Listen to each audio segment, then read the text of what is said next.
Voilà, c'est la fin de l'année et j'ai eu vraiment la confirmation de ce que j'ai énoncé au début en ayant cette impression d'être rentrée dans la caverne d'Ali Baba. Mais j'ai rencontré plein de trésors, de libérer ce que je ne pouvais pas atteindre avec l'esprit et de donner une grande respiration à mon corps, à ma vie et à mon futur. Je suis psychologue et coach et j'ai souvent une fonction de dynamisante et c'est la première fois que j'expérimente avec des patients d'être apaisante et du coup apaisée. Et donc, nous voici à la fin de cette première année de sophrologie. J'ai pris la décision de faire une rupture conventionnelle, donc j'ai changé totalement de vie. C'était un petit peu compliqué, mais vraiment la sophrologie m'a aidé à y voir plus clair sur ce que j'avais vraiment envie de faire et ce avec quoi j'étais vraiment en accord. L'état dans lequel on sort, dans lequel je suis sortie après la première semaine de formation, on a quand même fait 22 exercices, beaucoup de relaxation, de détente. Et voilà, j'avais l'impression d'être un petit Bouddha.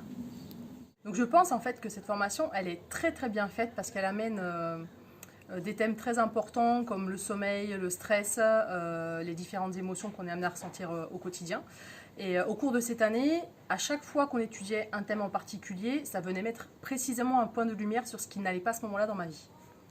Alors l'ESL, pour moi, c'est un peu l'école rêvée, où chaque apprenant est mis en valeur, et comme des fleurs, on s'épanouit à la fin de l'année. Et Martine, la directrice de l'ESL, qui nous dit « Vous êtes autant mes maîtres que mes élèves ». Donc ça m'a régalée. Conscience de mon corps à la fin de cette première année et de l'amour que peuvent m'amener toutes les personnes qui sont ici présentes avec moi, ici et maintenant. Je pratique depuis plusieurs années la sophrologie en cours collectif dans mon village. Cette année à l'ESL m'a permis de découvrir de nouveaux exercices et de nouvelles méthodes et m'a surtout confortée dans l'idée que j'avais envie de transmettre et de partager ce savoir. Alors, cette première année, j'ai découvert la respiration abdominale, que j'apprécie beaucoup, que je commence à bien maîtriser. Je peux la pratiquer un petit peu partout. C'est pour ça qu'au travail, mes collègues m'ont demandé de leur apprendre, ce qui évite surtout de s'énerver pendant la réunion. C'est l'expansion de la conscience qui m'a le plus marqué parce que c'est à ce moment-là que j'arrive à trouver mon lieu de ressources et à m'y réfugier dès que j'en ai besoin. C'est ce que j'ai préféré dans cette première année de sophrologie. Alors, je suis quelqu'un de très dynamique. C'est parfois même un peu la tornade dans ma tête. Et j'ai remarqué avec le temps que j'apprécie énormément les exercices de sophro qui nous amènent vers un calme.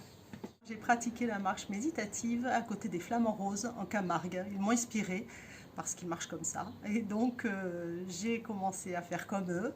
Mon conjoint s'y est mis aussi. Ça a été très inspirant et on a fermé les yeux. Alors là, beaucoup plus difficile, mais on a beaucoup rigolé. Allez, moi je voulais vous parler d'un exercice que j'ai trouvé vraiment génial parce qu'hyper efficace, c'est celui de la cible. J'avais jusqu'alors des pulsions alimentaires terribles pour le chocolat. Et il se trouve qu'en imaginant plein cœur de la cible, un carré de chocolat, voire des carrés de chocolat, voire une tablette, boum! Avec le geste du karaté, j'ai pulvérisé le chocolat et mes addictions au chocolat. Ça marche, la sophro. Ouais, des fois, ça devenait un peu trop rigide dans ma tête quand je faisais les exercices.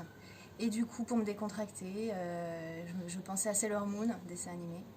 Et je le faisais à la méthode Sailor Moon, en mode sophro, déplacement du négatif. La sophrologie, pour moi, c'est l'aboutissement d'un cheminement que j'ai fait depuis ma naissance. Je peux retrouver toutes ces expériences dans la sophrologie, comme la sensation du corps, l'affirmation de soi, la confiance en soi, la connexion aux émotions.